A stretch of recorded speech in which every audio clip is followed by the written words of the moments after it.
السلام عليكم ورحمة الله وبركاته.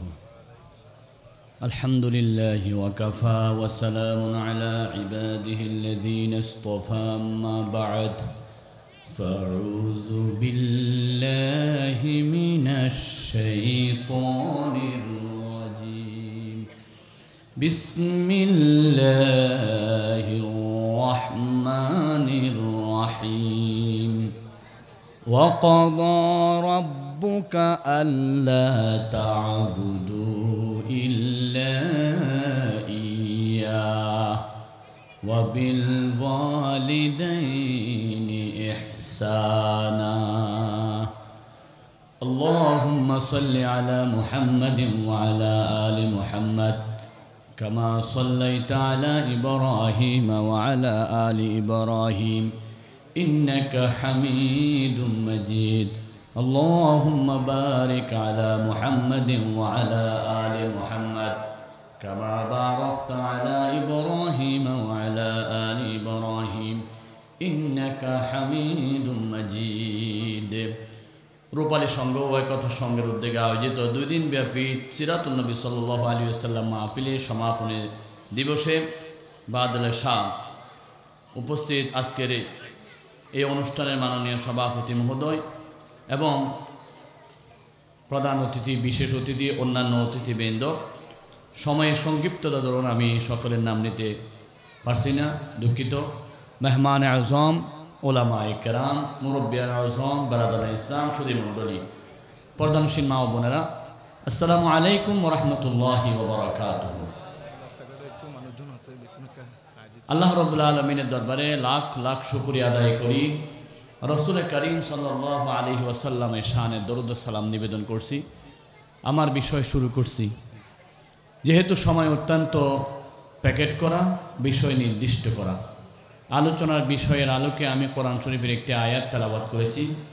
কোরআন শরীফের টোটাল আয়াত পারা হচ্ছে 30টা, আমার তেলাওয়াতকৃত পারা হচ্ছে 15 নম্বর পারা। টোটাল সূরার সংখ্যা 114। আমি 17 নম্বর সূরা থেকে তেলাওয়াত করেছি। সূরাটার টোটাল আয়াত সংখ্যা হচ্ছে 111, রুকু সংখ্যা হচ্ছে 12। এই সূরার 23 নম্বর আয়াত আমি তেলাওয়াত করেছি। সূরাটি হচ্ছে মাক্কি সূরা। এটাতে রাসূল করিম সাল্লাল্লাহু আলাইহি ওয়াসাল্লামের মেরাজের ঘটনা দিয়ে আল্লাহ শুরু করলেন। সূরার নাম হলো বানী ইসরাঈল। সূরার 4 নম্বর আয়াতে আল্লাহ রাব্বুল আলামিন এই সূরার কথা উল্লেখ করেছেন। ওয়াকদাইনা ইলা বানী ইসরাঈল, এখান থেকে নামকরণ করা হয়েছে তাসমিয়াতুল কুল বি ইসমিল জুজ। আমার বন্ধুগণ, এখানে আল্লাহ রাব্বুল আলামিন রাসূলুল্লাহকে মেরাজ শরীফে নিয়ে গিয়ে আল্লাহ কিছু বিধান আল্লাহ রাসূলকে শিক্ষা দিলেন। তন্মধ্যে একটি বিধান হলো ওয়াকদা রব্বুকা আল্লা তা'বুদু ইল্লা ইয়্যাহ। চূড়ান্ত ফয়সালা হয়ে গেল, আল্লাহ ছাড়া কারো গোলামি করা যাবে না, একমাত্র গোলামি হবে আল্লাহ। 2 নম্বর বিধান হলো ওয়াবিল ওয়ালিদাইনি ইহসানা, পিতামাতার সাথে সদ আচরণ করো। এখানে আহসিনু ফাইল মাহজুব, ইহসানান মাফউল মাতলাব।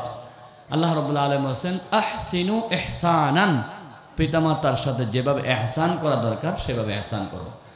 বিশেষ করে ইম্মা ইয়াবলুগান্না ইনদাকাল কিবারা আহাদুহুমা, তোমার মা বাপ অথবা দুজন অথবা একজন যদি বুড়া হয়ে যায়, বয়স্ক হয়ে যায়, আও কিলাহুমা, দুজনেই, ফালা তাকুল্লাহুমা উফ, তাদেরকে তোমরা উফ শব্দ ব্যবহার করিও না, অথবা এমন কথা বলিও না যে তোমার আচরণে তারা উফ বলে। ওয়ালা তানহারহুমা, তাদেরকে দমক দিও না।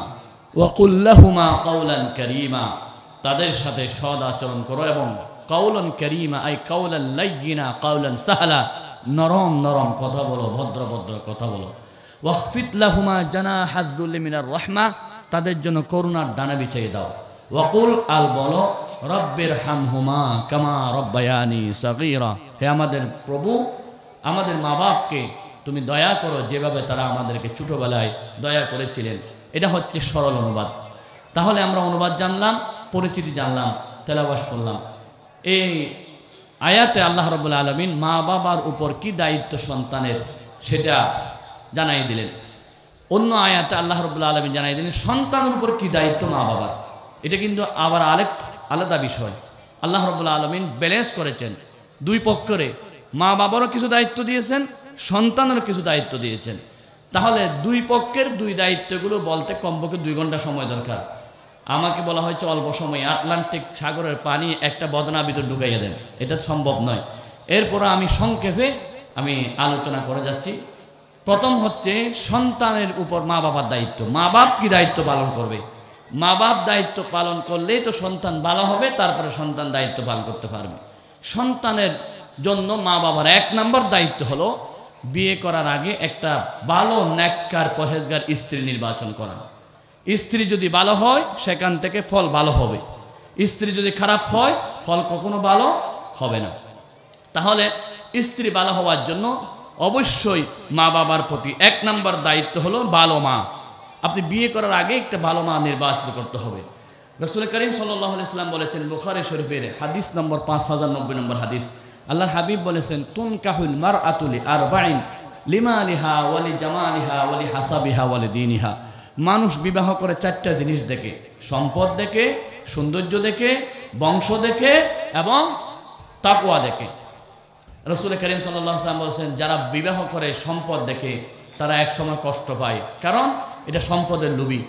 আর যারা বিবাহ করে সৌন্দর্য দেখে তারা কষ্ট পায়, এই মেয়েটা অনেকজনের সাথে সম্পর্ক থাকতে পারে। আর যারা বিবাহ করে বংশ দেখে তারা অবশ্যই কি করে? অহংকার দেখায় স্বামীর সাথে। আর যারা বিবাহ করে তাকওয়া দেখে তাহলে তাদের ঘরের মধ্যে আল্লাহ শান্তি নাজিল করে। ফাসফার বিজাতিদ দ্বীন। তাহলে 1 নম্বর দায়িত্ব হচ্ছে একটা নেতা, একটা স্ত্রী, ভালো স্ত্রী নির্বাচন করা। স্ত্রী যদি ভালো না হয় তাহলে ঘরটা জাহান্নামের টুকরা হবে। এবং ভালো স্ত্রী কোনটা কপালে লিখা নাই, ভালো স্ত্রী কোনটা ফেসবুক নাই, ভালো স্ত্রী কোনটা আপনার আলোচনা নাই। আল্লাহ রসুল বলছেন, মুসলিম শরীফের হাদিস 3535 নম্বর হাদিস, রসুল্লাহ বলছেন, আল মারআতু ইযা সাল্লাত খামসাহা। ভালো স্ত্রী হওয়ার জন্য 4টি কোয়ালিটি। 1 নম্বর নামাজ পড়বে, মহিলা নামাজ পড়বে। 2 নম্বর ওয়াসামা শাহরাহা, রোজা রাখবে। ওয়া তাআত বালাহা, স্বামীর সেবা করবে। ওয়া হাসনাত ফারজাহা, অবশ্যই লজ্জাস্থানকে হেফাজত করবে। এই 4টি গুণ থাকলে ওই মহিলাটা ভালো মহিলা। সেই রকম একটা মহিলা যদি ঘরে ঢুকাইতে পারে তাহলে অবশ্যই ঘরটা জান্নাতের টুকরা হয়ে যাবে। আজকে আমাদের সমাজে বিয়ে করার আগেই আপনারা দেখতেছেন বিভিন্ন খেলোয়াড়রা, নায়করা বিয়ের আগেই সংসারে সন্তান হয়ে যায়। আগে সন্তান হয়ে যায়, পরে বিয়ে করে। এটা কি ভালো হবে না খারাপ হবে? অবশ্যই খারাপ হবে, আপনারা বুঝতে পারতেছেন। এটা আমাদের সমাজে এখন রেওয়াজ হিসাবে চলে আসছে। দীর্ঘ 17 বছর এরকম আমাদের অভিশাপ ছিল। আলহামদুলিল্লাহ, আল্লাহ অভিশাপ থেকে মুক্ত করে দিয়েছেন। তাহলে 1 নম্বর দায়িত্ব হলো মা বাবার একটা নেককার স্ত্রী বিবাহ করা। কারণ মাদার গাছ থেকে আম হয় না, আম গাছ থেকে লিচু হয় না, খারাপ মেয়ে থেকে কোনোদিন নেককার সন্তান আসে না। 2 নম্বর হলো বিয়ে শাদী করার পরে আল্লাহর কাছে দোয়া করা, রব্বানা হাব লানা মিন আজওয়াজিনা ওয়া যুররিয়াতিনা কুররাতা আ'য়ুন। দোয়া করা, আল্লাহ আমাদেরকে নেককার একটা সন্তান দান করেন, মুত্তাকির ইমাম বানাইয়া দেন। মা বাপ দুজনে দোয়া করবে। 3 নম্বর হলো দোয়া করার পরে শুকরিয়া করতে হবে, ছেলে হলো মেয়ে হলো। আল্লাহ রাব্বুল আলামিন বলেছেন যে ছেলে দেওয়ার মালিক আল্লাহ, মেয়ে দেওয়ার মালিকও আল্লাহ। কোরআনুল কারীম পারা নম্বর হলো 25, পৃষ্ঠা নম্বর হলো 7, সূরার নাম হলো সূরা, আয়াত নম্বর হলো 40। আল্লাহ রাব্বুল আলামিন বলেছেন 49, আল্লাহ বলেন, লিল্লাহি মুলকুস সামাওয়াতি ওয়াল আরদ ইয়াখলুকু মা ইয়াশা। আল্লাহ আকাশ এবং জমিনের মালিক, যাকে চায় তিনি ছেলে দে, যাকে চায় মেয়ে দে। আল্লাহ মেয়ের কথা আগে বলেছেন, ইয়াহাবু লিমান ইয়াশাউ ইনাসা। আল্লাহ রাব্বুল আলামিন মেয়ের কথা আগে বলেছেন। তাহলে আল্লাহ মেয়েও দেন, ছেলেও দেন। কিন্তু আমার দেশের লোকেরা ছেলে হলে আলহামদুলিল্লাহ বলে, মিষ্টি বিতরণ করে, মেয়ে হলে চেহারা কালো করে, মেয়ে হলে মন খারাপ করে। আল্লাহ রাব্বুল আলামিন সেটাও বলেছেন কোরআনুল কারীম পারা নম্বর 14, পৃষ্ঠা নম্বর হলো 12, সূরার নাম হলো নাহাল, আয়াত নম্বর হলো 58। আল্লাহ রাব্বুল আলামিন বলেন, ওয়া ইযা বুশিরা আহাদুহুম বিল উনসা যাল্লা ওয়াজহুহু মুসওয়াদ্দাও ওয়া হুয়া কাযীম। যখনই তাদেরকে বলা হতো কোনো একটা মেয়ে সন্তান হয়েছে, সাথে সাথে চেহারা কালো করে ফেলতো আর রাগান্বিত হয়ে যেত, কেন মেয়ে সন্তানের পিতা হলাম। কারণ আরব যুগে, জাহেলি যুগে মেয়ে হয়ে জন্ম নিলে সবচাইতে বড় অপরাধ হতো চেহারা কালো করে ফেলতো। ইয়াতাওয়ারা মিনাল কওমি মিন সুই মা বুশিরা বি। তারা এই সুসংবাদ পাওয়ার পরে মন খারাপ করত, জাতি থেকে পলায়ন করত। আমিয়াদুসসুহু ফিত তুরাব, তারা মাটির ভিতর যেন ঢুকে যেতে চাইলেন। আমার বন্ধুগণ, সেই যুগের মধ্যে ছেলে হলে খুশি হতো, বর্তমান যুগে ছেলে হলে খুশি হয়। সেই যুগের মধ্যে মেয়ে হলে মন খারাপ করতো, বর্তমান যুগের মধ্যে মেয়ে হলে মন খারাপ করে। রাসূল কারীম সাল্লাল্লাহু আলাইহি ওয়াসাল্লাম যখন দুনিয়ায় তশরিফ আনলেন, এক সাহাবী নাম ছিল দাহিয়াতুল কলবি নবীর কাছে এসে অজর নয়নে কাঁদেন, ইয়া রাসূলুল্লাহ, আল্লাহর হাবিবকে জিজ্ঞাসা করলেন, আপনি কি আল্লাহকে আমার গুনাহ ক্ষমা করবে? অবশ্যই ক্ষমা করবে। এরপরও তিনি কাঁদতেছেন। নবীজি বলেছেন, মা যাতাবিকি ইয়া দাহিয়াতুল কলবি, ও দাহিয়া তুমি কাঁদো কেন? রাসূলুল্লাহ এই কথা বলার পরে তিনি বললেন, আমি এমন অপরাধ করেছি মনে হয় জীবনের অপরাধটা ক্ষমা হবে না। নবী বললেন, কি করেছো? বলে, আমি বাহিরে ছিলাম, আমার স্ত্রী গর্ভবতী হলো, পেটে সন্তান, আমাকে খবর দিল, আমি বললাম সন্তান ছেলে হলে রেখে দিবা, মেয়ে হলে জবাই করে দিবা, কিন্তু মা হিসাবে জবাই করতে পারে নাই। আমি বাহির থেকে এসে মেয়েকে দেখে আমার মন খারাপ হয়ে গেল, আমি জবাই করতে চাইলাম। এমন সময় আমার স্ত্রী বলল, এটা তোমার মেয়ে নয়, জবাই করতে হবে না, এটা পালক মেয়ে। কিরকম খারাপ ছিল, নিজের মেয়ে হলে জবাই করবে, পালক মেয়ে হলে আদর করবে। এক পর্যায়ে বাবা এবং মেয়ের মধ্যে আদর যত্ন হয়ে গেল, মোহাব্বত ভালোবাসা হয়ে গেল। ভালোবাসা হয়ে যাওয়ার পরে বাবা মেয়ে ছাড়া বাঁচে না, বাবা মেয়েও বাবা ছাড়া বাঁচে না। যাদের ঘরে মেয়ে আছে তারা জানেন মেয়ে কত আদরের নিয়ামত। বাহির থেকে আসলে পরে মেয়েরাই খানা রেডি করে, মেয়েরাই বাবার সবচাইতে বেশি যত্ন করে। মেয়েরা যেভাবে কান্না করে বাবার জন্য আন্তরিকতা দেখায়, ছেলেরা সেরকম আন্তরিকতা দেখাইতে পারে না। সেজন্য রাসূলুল্লাহ বলেছেন, লা তুকরিহু আবুল বানাত ফা ইন্নী আবুল বানাত, কোনদিন মেয়েদের পিতাদেরকে গালি দিও না, আমি রাসূল কারীম সাল্লাল্লাহু আলাইহি ওয়াসাল্লাম নিজে মেয়ের পিতা। বলুন সুবহানাল্লাহ। পত্রিকায় পেয়েছে একটা জানাজার মাঠে ইমাম সাহেব ঘোষণা করলো, এই লাশ থেকে কেউ টাকা পাবে কিনা? পিছনে একজনে বলল, আমি 50,000 টাকা পাবো। ইমাম সাহেব বলল, পাওনাদারের আদায় না করলে আমি জানাজা পড়াবো না। এটাই ছিল ইমামদের দায়িত্ব, হক কথা বলা। কিন্তু ছেলেদেরকে ডাকলেন, ছেলেরা বললেন, বড় ছেলে ডাকলেন, বললেন আমি পারবো না, আমাকে বলে যাই নাই। মেজো ছেলে দায়িত্ব নিল না, ছোট ছেলে দায়িত্ব নিল না, ইমাম জানাজা পড়াচ্ছেন না। পিছন থেকে মেয়ে ঘোষণা দিল, আমার কানের ফুল, নাকের দুল, গলার হার সব দেব, তারপরও আমার আব্বার জানাজায় যাতে ডিস্টার্ব না হয়, প্রয়োজনে আমি তার গলে গোলামি করব, তারপরও যাতে আমার বাবার জানাজায় ডিস্টার্ব না হয়। এটাই হলো মেয়ের আন্তরিকতা বাবার প্রতি। আমার বন্ধুগণ, বাবা এবং মেয়ের প্রতি যখন ভালোবাসা হয়ে গেল, একজন অপরজন ছাড়া বাঁচে না। এমন সময় মা বললেন, ওপেন সিক্রেট, আমি তোমার জন্য গোপন করেছিলাম, এটা তোমার পালক মেয়ে, বলেছিলাম এটা পালক মেয়ে নয়, এটা হলো তোমার মেয়ে। একথা বলতে না বলতে বাবা সাথে সাথে তাকে বললেন, সাজিয়ে দাও, আমি অনুষ্ঠানে নিয়ে যাব। ইতিহাস আপনারা জানেন, আমি শুধু স্মরণ করাইয়ে দিচ্ছি। অনুষ্ঠানে নিয়ে যাওয়ার নাম দিয়ে বাবা যখন তাকে রেডি করলেন, এক পর্যায়ে বাবার সাথে মেয়ে চলে গেলেন। যেতে যেতে পাহাড়ে চলে গেলেন। পাহাড়ে গিয়ে মেয়ে বলতেছেন, আব্বু কোথায় যাচ্ছ, তোমার কষ্ট হয়? ওই পাহাড়ের কিনারায় গর্ত খনন করতেছেন, মাটি খনন করেন। মাটি খনন করতে করতে এক পর্যায়ে আদরের মেয়ে বাবার কপাল থেকে ঘামগুলো এভাবে মুছে দেয়, আব্বু আপনার কষ্ট হয়। মেয়ে জানে না তাকে খুন করার জন্য এই গর্ত খনন করা হচ্ছে। হাত পা বাঁধলেন, মেয়েকে যখন গর্তের ভিতরে ফেলে দেন, মেয়ে চিৎকার করে, আমার আব্বু আমি কি অপরাধ করেছি? বিনা অপরাধে আমাকে কেন এখানে ভিতরে ঢুকাইয়া দাও? এই কথা বলতে না বলতে বাবা শুনে না, চোরে শুনে না ধর্মের কাহিনী, হাত পা বেঁধে সেখানে ঢুকাইয়া দিলেন। মেয়ে বলে, আমাকে জানটা ভিক্ষা দাও, আমি বাবা থেকে তো বিদায় নিয়ে আসতে পারি, মা থেকে বিদায় নিয়ে আসতে পারি না, তুমি যে মেরে ফেলবা আমি জানি না। শুনে না করুন কাহিনী, সিনার উপর জুড়ে পাথর মারলো, বড় বড় পাথর যখন জুড়ে সিনে মারলো, সিনা ফেটে গেল, ফিনকে মেরে রক্ত বের হয়ে গেল। ওই ব্যক্তির চেহারা লালে লাল হয়ে গেলে এখনো যেন রক্ত পড়তেছেন। দয়াল নবীকে বলতেছে, এরপর আমার দয়া হলো না, আরেকটা পাথর মেরে আমি জিন্দা লাশ হিসাবে সেখানে শেষ করে দিলাম। আমার মনে মনে শুধু ইচ্ছে হয় আমার মেয়ের বাবার ডাক এখনো যেন শুনতেছি। এবছর আমি হজে গেছি, হজের সময় কাবা শরীফের পাশে ওই জায়গাটা দেখেছি, যেই জায়গাতে মেয়েদেরকে দাফন করা হতো, সেই জায়গাটা প্রতি রাত্রে ভিজে যায়, সকালবেলা ভিজে থাকে, দুপুরের সময় এটা আবার শুকিয়ে যায়।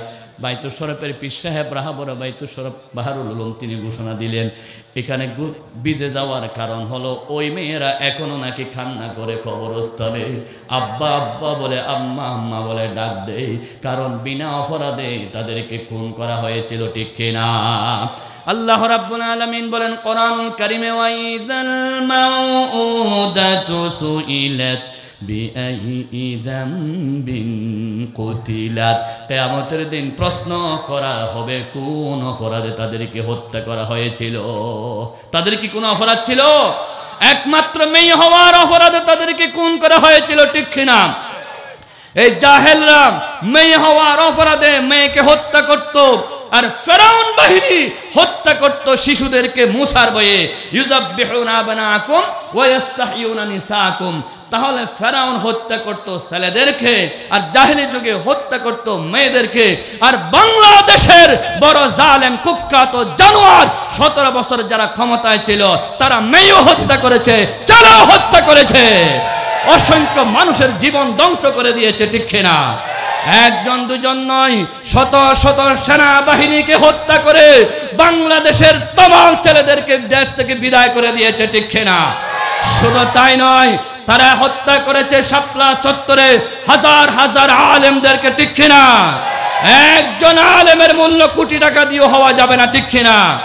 গতকাল আমি জিয়ারত করতে গেছি আল্লামা আহমদ শফি শাহ হুজুর জুনায়েদ বাবুনগর রহমতুল্লাহ আলাইহি। দুজনের কবর জিয়ারত করেছে রাতের 1টা বাজে। মনে হচ্ছে এখনো কবর থেকে শুকরান আসতেছে। কি নির্যাতন করা হয়েছে আলেম ওলামাদেরকে। একমাত্র ভারতকে খুশি করার জন্য অসংখ্য আলেমকে জমিন থেকে বিদায় করা হয়েছিল। সে ছেলে দেখে নাই, মেয়ে দেখে নাই, যারা ইসলামের কথা বলেছেন তাদেরকে জবাই করেছে, তাদেরকে মামলা দিয়েছে, তাদেরকে খুন করেছে, জমিন থেকে তাদেরকে বিদায় করে দুনিয়া থেকে ইসলাম বিদায় করার ষড়যন্ত্র করেছিল। আল্লাহ রাব্বুল আলামিন ওই জালেমকে বিদায় করে দিয়েছে, ঠিক কিনা? ইসলামকে যারা বিদায় করতে চাইছিল, ইসলাম বিদায় হলো নাকি তারা বিদায় হলো? বলেন না, তারা বিদায় হলো, ঠিক কিনা? আমার বন্ধুগণ, বাংলাদেশের হৃদয়ের কলিজার টুকরা 18 কোটি মানুষের নয়নমণি আল্লামা সাঈদী সাহেবকে ইনজেকশন মারে শহীদ করা হয়েছে একমাত্র ভারতকে খুশি করার জন্য, ঠিক কিনা? কারণ বাংলাদেশের মুসলমানের প্রভু হলো আল্লাহ। আমাদের প্রভুকে আরো জোরে বলুন, প্রভুকে। ওই জানোয়ার জালেমদের প্রভু ছিল ভারত। তারা মনে করতো ভারত ছাড়া দেশ চলে না। ভারতকে আমাদের রিজিক দাতা মনে করা হতো, ভারতকে আমাদের পেঁয়াজ দাতা, আলু দাতা মনে করা হতো। ভারতকে খুশি করার জন্য পেঁয়াজের মূল্য 300 টাকা পর্যন্ত বাড়ানো হয়েছে। ভারতকে খুশি করার জন্য বাংলাদেশে গরুর চামড়ার মূল্য 2000 টাকা থেকে 200 টাকা নামিয়ে দেওয়া হয়েছে। কারণ ভারতের চামড়া দরকার, সেজন্য তাদেরকে খুশি করতে চামড়ার মূল্য একবারে ফানি করে দেওয়া হয়েছে। ভারতকে খুশি করার জন্য প্রত্যেক বছর ভারত থেকে বই আনা হতো, যেগুলো কলকাতায় ছাপা হতো। 1 টাকা 2 টাকা নয়, হাজার হাজার কোটি টাকা ভারতে দিত। ভারতে বইগুলো সেখানে ছাপানো হতো। সেই বইগুলোতে আল্লাহর নবীর শিক্ষাবাদ দেওয়া হয়েছিল, সেই বইগুলোতে ইসলামের শিক্ষাবাদ দেওয়া হয়েছিল, সেই বইগুলোতে কোরআনের শিক্ষা বন্ধ করে দেওয়া হয়েছিল, সেই বইগুলোতে আল্লাহর দ্বীনের শিক্ষা বন্ধ করে দেওয়া হয়েছিল। প্রত্যেকটা বই থেকে নবীর জীবনী বাদ দিয়েছে, প্রত্যেকটা বই থেকে রাসূলুল্লাহর হাদিস বাদ দিয়েছে, প্রত্যেকটা বই থেকে আবু বকর, ওমর, ওসমান, জিন্নারানের শিক্ষা বাদ দিয়েছে। প্রত্যেক বইগুলোতে দেওয়া হয়েছিল টিরিং টিরিং সাইকেল চালায়, ফেরিওয়ালা যায়, ঠিক কিনা? শরীফ থেকে শরীফা কিভাবে হবে, ট্রান্সজেন্ডার শিক্ষাগুলো দেওয়া হয়েছিল। আমরা বাংলা জমিনে এই সমস্ত জুলুম যখন চলতেছিল, বাংলাদেশের মুসলমানরা ওই জুলুমে অত্যাচার অসহ্য হয়ে দোয়া ইউনুস পড়েছিলাম। আমরা কি পড়েছিলাম বলেন না? লা ইলাহা ইল্লা আনতা সুবহানাকা ইন্নী কুনতু মিনাজ জালিমিন। সবাই যখন দোয়া ইউনুস পড়লেন, আল্লাহ রাব্বুল আলামিন প্রেসিডেন্ট বানিয়ে দিলেন ডক্টর ইউনুসকে, ঠিক কিনা? আমরা পড়েছি দোয়া ইউনুস, আল্লাহ দিলেন ডক্টর ইউনুস। ডক্টর ইউনুস ভারতকে হুমকি দিলেন, তোমরা প্রভুগিরি দেখাইও না, দাদাগিরি দেখাইও না, প্রতিবেশীর মতো থাকতে পারলে থাকো। 7 সিস্টারের হুমকি যখন দিল, ভারত নরম হয়ে গেল।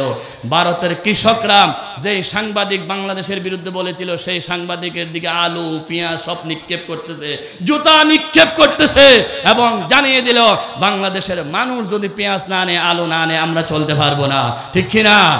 আগে বাংলাদেশের প্রতি কথা ছিল ভারত ছাড়া বাংলাদেশ চলে না, আর 2025 সালে সিদ্ধান্ত হলো বাংলাদেশ ছাড়া ভারত চলে না।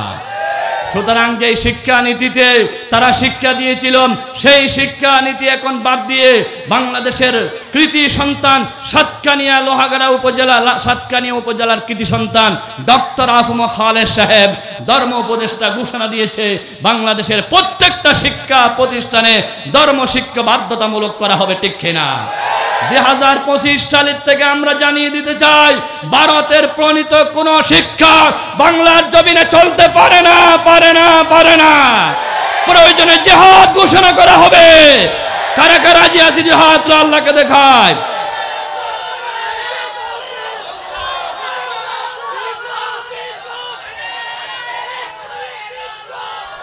আমার বন্ধুগণ, ভারতের কোন জিনিসের উপর আমরা নির্ভর করি না, আমরা নির্ভর করি আমার আল্লাহর উপর। আমরা জানিয়ে দিতে চাই, পেঁয়াজ রসুনের দাম বাড়ানো হুমকি দিও না। আমরা তো সেই জাতি যারা বছরে 12 মাসে 1 মাস না খেয়ে থাকি, ঠিক কিনা? এই হুমকি যখন দিল, 7 সিস্টার হুমকি যখন দিল, 300 টাকার পেঁয়াজ এখন 50 টাকা হয়ে গেছে, ঠিক কিনা? জিনিসপত্রের দাম কমছে না বাড়ছে? আচ্ছা, আরো কমুক, আপনারা চান কি চান না? জিনিসপত্রের দাম একেবারে কমে যাক, চান কি চান না? পেঁয়াজের মূল্য 5 টাকা, রসুনের মূল্য 10 টাকা, আলুর মূল্য 3 টাকা হোক, চান কি চান না? যদি জিনিসপত্রের মূল্য একেবারে কম পেতে চান, তাহলে একটি মাত্র সমাধান, সেই সমাধান হলো সংসদ ভবনে আল্লাহর কোরআনকে পাঠাইতে হবে। কোরআন দিয়ে যখন দেশ চলবে, জিনিসের দাম একেবারে মানুষের হাতের নাগালের ভিতরে চলে আসবে, ঠিক কিনা? প্রমাণ কি? প্রমাণ হলো কোরআন শরীফ, পারা নম্বর হলো 7, পৃষ্ঠা নম্বর হলো 17, 18, সূরার নাম হলো মাইদা। আল্লাহ রাব্বুল আলামিন বলেন, ওয়ালাউ আন্নাহুম আকামুত তাওরাত ওয়াল ইনজিল ওয়া মা উনজিলা ইলাইহিম মির রাব্বিহিম লাআকালু মিন ফাওকিহিম ওয়া মিন তাহতি আরজুলিহিম। মানুষ যখন আল্লাহর বিধান নিয়ে দেশ চালায়, দেশ পরিচালনা করে, আসমান থেকে তাদের জন্য রিজিক আসতে থাকবে, জমিন থেকে তাদের জন্য ধনভাণ্ডার উঠতে থাকবে। এত বেশি মানুষ শান্তি পাবে, মানুষ কল্পনার বাইরে শান্তি পাবে। আল্লাহর কসম করে বলি, বাংলার জমিনে যদি কোরআন কায়েম হয়ে যায়, কোরআন দিয়ে যদি সংসদ চলে, কোরআন যদি বিজয় হয়ে যায়, এই বাংলাদেশ সিঙ্গাপুরের চাইতে কোটি গুণ দামি হবে, ঠিক কিনা? কারণ বাংলাদেশের যেই পরিমাণ জনশক্তি আছে, সেই পরিমাণ জনশক্তি যদি ঐক্যবদ্ধ হয়ে কাজ করে, 18 কোটি মানুষ 33 কোটি হাত দিয়ে কাজ করলে, বাংলাদেশ পৃথিবীতে এক নাম্বার সোনার দেশে পরিণত হবে, ঠিক কিনা? বাংলাদেশের জনশক্তিগুলো ইসলামের পক্ষে নাকি বিপক্ষে? বলুন না, ইসলাম পক্ষে নাকি বিপক্ষে? ইসলামের পক্ষে। তার প্রমাণ হলো বাংলাদেশের মুসলমানরা আলেম ওলামার জন্য, কোরআনের জন্য নিবেদিত প্রাণ। বিশেষ করে ডক্টর মিজানুর রহমান আজহারি, যুবকদের আইডল, উনি যখন ফেকুয়ায় আসলেন, 15 লক্ষ মানুষ সেখানে হাজির হয়ে গেল, ঠিক কিনা? যশোরের মধ্যে 20 লক্ষ মানুষ হাজির হয়ে গেল। লক্ষ লক্ষ মানুষ কলিজা দিয়ে ওনাকে ভালোবাসা জানাচ্ছেন। ওনার এই ভালোবাসা সহ্য করতে না পেরে কিছু বন্ধরা ঘোষণা দিয়েছে, মিজান আজহারির মাথা যদি 3 টুকরা এনে দিতে পারে 10 লক্ষ টাকা পুরস্কার। বলে না, নাউজুবিল্লাহ। আমরা এই পুরস্কারের কথা শুনেছিলাম রাসূলুল্লাহর যুগে। আবু জেহেল ঘোষণা করেছিল, বিশ্বনবী মুহাম্মদ রাসূলুল্লাহর মাথা যদি এনে দিতে পারে পুরস্কার দেওয়া হবে। রাসূলুল্লাহ যেদিন মক্কা শরীফ থেকে মদিনায় হিজরত করছিল, সেদিন ঘোষণা দিয়েছিল, রাসূলুল্লাহর মাথা যদি এনে দিতে পারে 100 লাল উট পুরস্কার দেওয়া হবে। পিছনে বাইরে যারা দাঁড়িয়ে আছেন, দয়া করে বসে যান। মাহফিলে আদব রক্ষাতে একটু বসে যান না, এখানে মাহফিলে আমরা কোরআনের পাশে বসি। যারা দাঁড়িয়ে আছেন পিছনে বাইরা, একটু বসে যান, সামনে আসেন। পিছনে বাইরা দাঁড়িয়ে আছেন, বাইরা ভদ্রতার সহিত বলতেছে, একটু বসে যান, মাহফিলের সৌন্দর্য রক্ষা করেন। কর্মী স্বেচ্ছাসেবক বাইরে ওদিকে যান, ওদেরকে বসাইয়ে দেন, ওরা আপনাদের মেহমান, বহুত দূর থেকে আসছে। স্বেচ্ছাসেবক বাইরা দাঁড়ান, বাকিরা বসে যান, মেহমানদেরকে বসাইয়া দেন, কর্মী বাইরা মেহমানদেরকে বসাইয়া দেন। তাহলে আমার বন্ধুগণ, আমরা শুনেছিলাম রাসূলুল্লাহর মাথা আনতে গেলে পুরস্কার দিবে। রাসূলুল্লাহ যদি দুনিয়াকে থেকে বিদায় করে দিবার পুরস্কার দিবে। আবুল আহাবের স্ত্রী হিন্দা বলেছিলেন, আমির হামজাকে খুন করতে পারলে পুরস্কার দিবেন। এরকম পুরস্কারের কথা শুনেছিলাম কাফের